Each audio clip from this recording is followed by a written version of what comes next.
Good morning, everybody, and welcome back to your Lunch Break Live. My name is Ivana if you are new here. Today is Friday, May the 7th, and last night, really yesterday, but last night especially, was a big day in the Alabama Legislature. So to recap what happened overnight and in the late afternoon hours, I thought we'd bring on our own Capitol reporter, Mike Cason. Mike is here to explain some of the big bills that passed last night and yesterday, and some of the other bills that we're waiting on. There's technically another week left in the session, but we know there's really only one active day left. So Mike's here to break all of this down. If you have questions about specific bills or anything else, drop them in the comments and we will get to them. But first, Mike, the one that everybody wants to talk about is medical marijuana.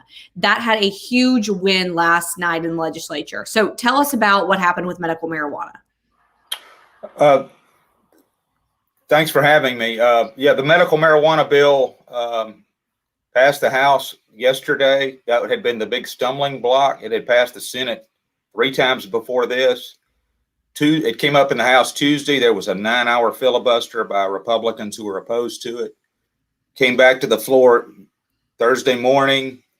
Filibuster subsided, and the bill passed 68-34. So it had strong bipartisan support. Went back to the Senate because there had been some changes. Senate gave it final passage, so now it's gone to Governor Ivey's desk.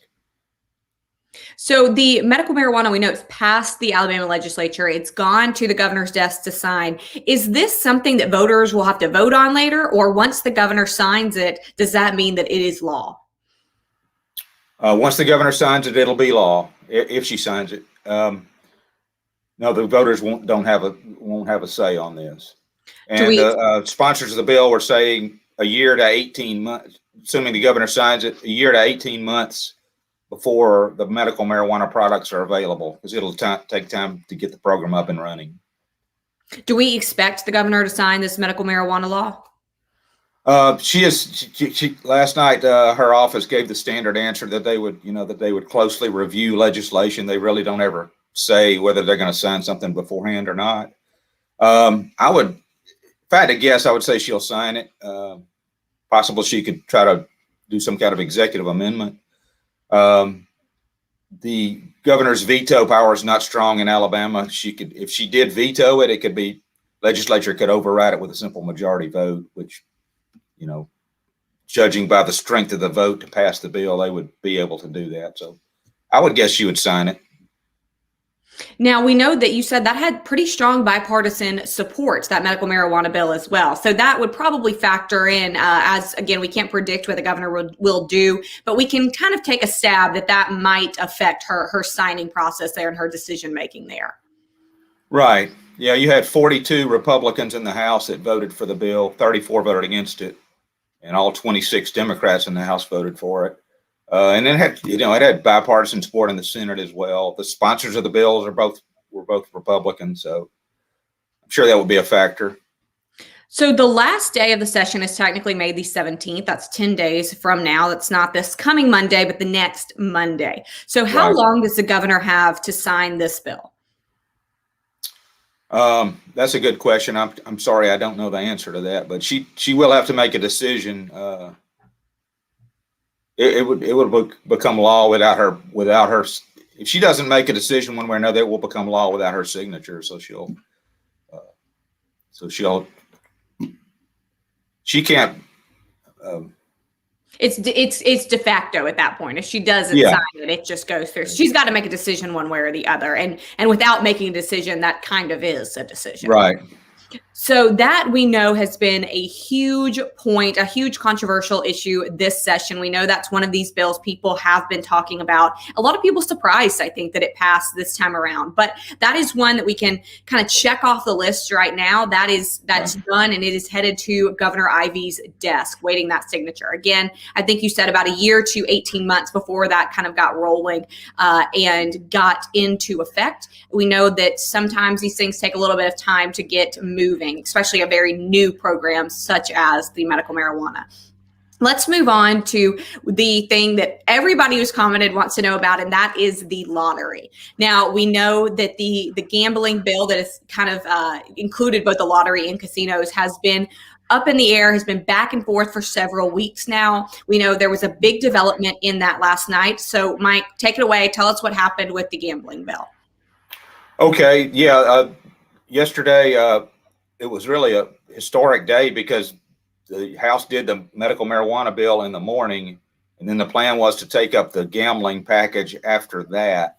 The gambling package was the lottery, 6 new casinos, plus 3 casinos that the Porch Creeks already have, which would become full-blown casinos. So you'd have a total of 9 casinos. Huge program. After the House passed the medical marijuana bill, they recessed. There was disagreement over there was not enough support to bring the gambling package to the floor because of disagreements between the Democratic caucus and the Republicans. And that sort of went on all day. And, by, early evening, it was apparent this wasn't going to pass. There just wasn't enough support. And then things got a little unusual late last night. They can go until midnight. About 10:30, the Republican leadership in the House brought out a lottery-only bill for consideration. And the plan throughout this session for months has been lottery, casinos, sports betting, a comprehensive plan, which is something the governor supported. In fact, the governor endorsed this plan. And the Democrats and some Republicans were not happy to see a last-minute effort to pass a lottery-only bill. They complained that they had not even had a chance to read it. And so the speaker pulled the plug on it and said, withdrew it for the night. So, last night from 10:30 to midnight, there was some bruised feelings and a lot of tension in the House about the way this whole thing played out. That no agreement could be reached, and anyway, it did not end well. Something that I think is interesting that you just said was that some lawmakers said they didn't have a chance to read that bill. Why is that? We know that there has been maybe minor changes, but this bill has been on the books for a while now. And we do know that the session doesn't end until the 17th. They have a full week next week without any kind of public hearings next week. So what's the problem with reading the bill? Well, let me clarify that people had time to read the big package that they were expecting to consider yesterday, but this was an alternate plan that was floated at 10:30 last night. The alternate plan being only a lottery, which you mean is probably not that complicated to read anyway. But still, you'd want a little bit more of an advance notice than that. That okay, we're switching gears from what we've been talking about for weeks. This comprehensive plan, we're switching gears to a lottery only. That was a pretty big change. So that's my misunderstanding. So you were saying the lawmakers were saying that new bill that came up about 10:30, 10:45 last night that they wouldn't have time to read before the last day on May 17th. So what was the point of bringing in that additional bill that is just the lottery, that doesn't include the casinos or sports betting, anything else? What was the point of bringing in that new bill again, 10:30, 10:45 last night, when we already had this bill that has been on the books on the table? What suddenly was the problem with we'll call it the original gambling bill? I don't know if it's right to say suddenly, but the Democrats wanted certain things in the comprehensive gambling package. There was negotiations. There was no agreement. One of the things the Democrats wanted, the revenue from the casinos, the bill said 40% of it would go to health care. The Democrats wanted more specific language to say it would be used to expand Medicaid. That's been a hot button issue in Alabama ever since Obamacare passed, a decade ago. Democrats want to expand Medicaid, give the working poor access to health insurance through Medicaid. Republicans have never supported that. That stalemate still exists. This would have been a new source of revenue to help pay for Medicaid expansion, which the Republicans said that's the problem. We don't have the money to pay for it. So this kind of opened the door to that. Democrats saw this as an opportunity to get something in writing, on Medicaid expansion, and that didn't happen. So that was a big stumbling block. There was no agreement on that. Also, the Democrats wanted some protection for the county electronic bingo operations in several counties. They would have been shut down under the lottery and casino plan. So that was two of the big points of disagreement. So the way Speaker McCutcheon explained it, when it became apparent that they weren't going to be able to get that to the floor, or didn't have enough votes, he said there were 10 or 15 votes short of being able to pass that. They wanted to at least consider a lottery, because what lawmakers have been saying throughout this session is there's more pressure from the public than ever to get a chance to vote on a lottery. And he said this was sort of a last-ditch effort to at least put a lottery bill out there. So I have several questions. We're going to go with number one, and that is, I understand that you said two of the main stumbling blocks on that gambling bill were that 40% of money going towards healthcare. Democrats wanted it to specifically say Medicaid expansion, and then the issue on our several counties with their electronic bingo.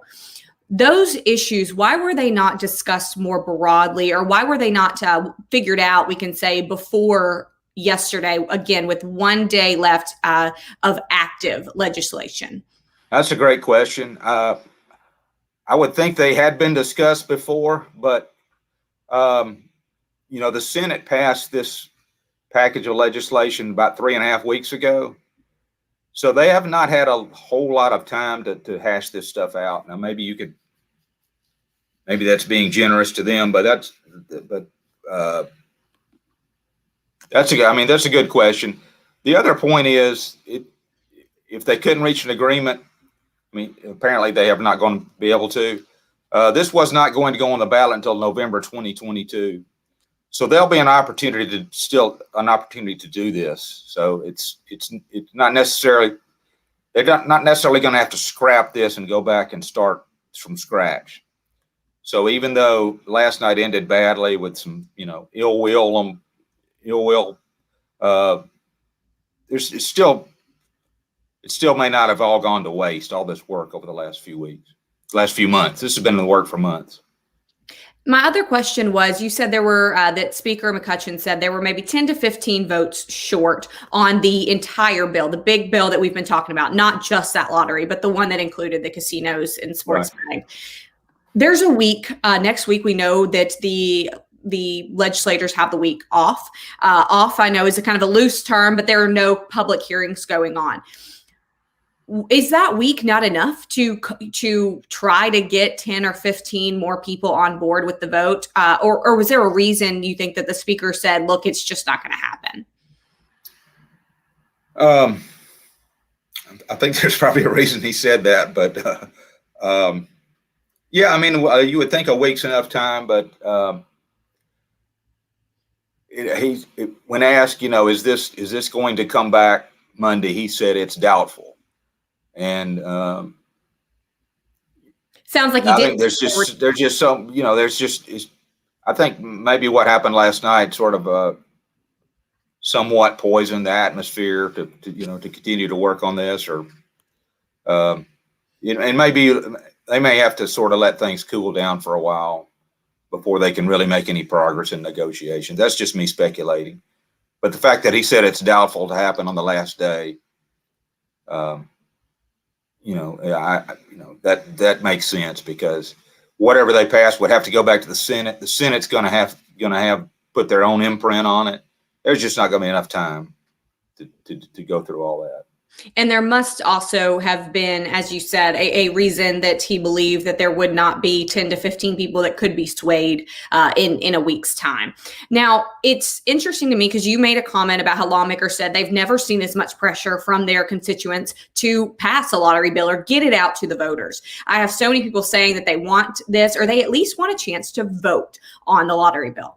So why is the mood in Montgomery at the Capitol? Why is that mood shifting shifting to, well, we need to make this bill perfect, when in the end, it's not really, at the end of the day, their decision. It's the voters' decision.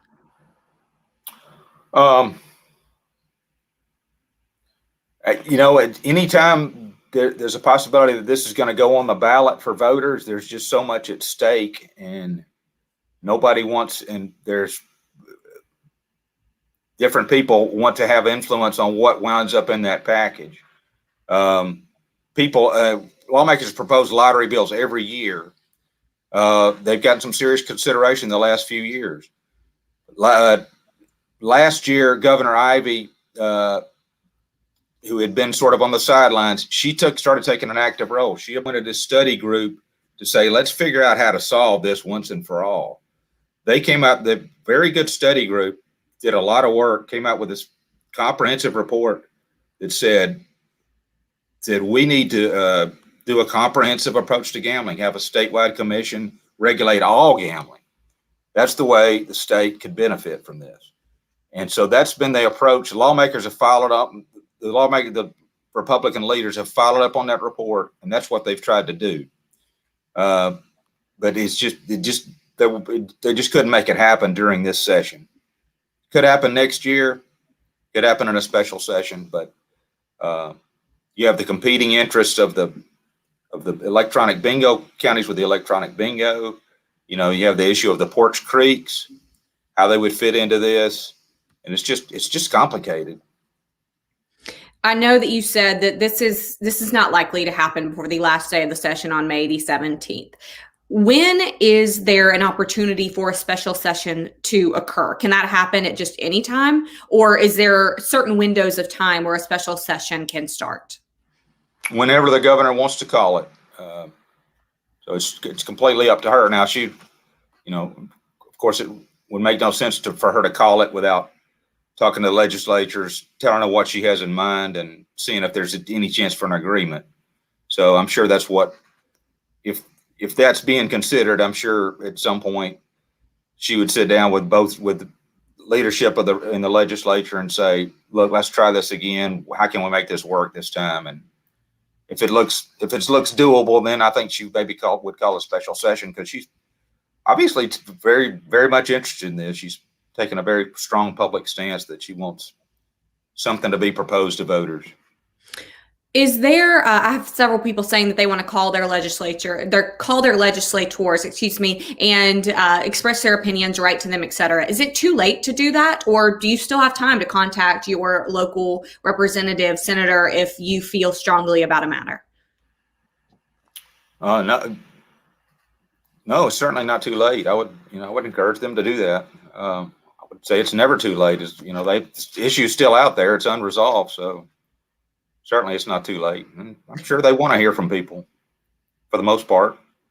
And if you don't know how to find that information, I'll try to find a link and leave it here in the comments as well, so you can find that easily. Mike, couple other quick hits. I know that you were up late. You were at the legislature late, so we will let you go in a minute. But a couple quick questions. I have one about the yoga bill, for yoga being allowed in public schools. Do you have an update on that?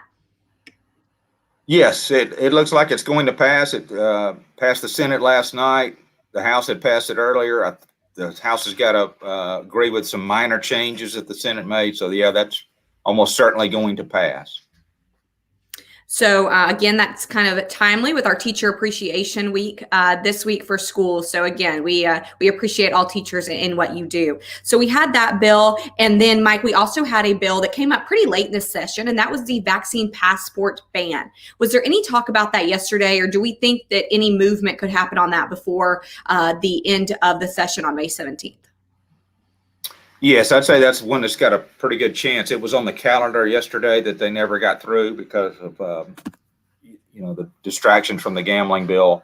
I would say that's got a good chance to pass. The vaccine pass. So we have a lot of bills that people have been interested in this year, and a lot of things that people have really been following. So it's not exactly over until it's over, right, Mike? We still got one last active day all of next week. So May 17th is the last day. That's right. And there's always a lot of loose ends to tie up. They still got to give final passage to the general fund budget. You mentioned the vaccine passports bill. There's a bill banning transgender treatments for minors that's gotten a lot of attention. It was on the calendar in the House last night, but it was at the very end, and they didn't even come close to getting to it. So that'll be one to watch on the last day. Mike, we're going to let you get some rest. I know that you have been following this incessantly, and we will have you back week after next and give us kind of a wrap up on how the session ended. So, Mike, thank you so much for all of your knowledge. I always learn so much from you. I'm sure everybody here does too. So, Mike, thank you. Everybody watching, thank you. Have a great weekend. It looks like we're going to have some good weather, so make sure you enjoy it before that hot air comes in. So, Mike, thank you. Everybody have a great weekend.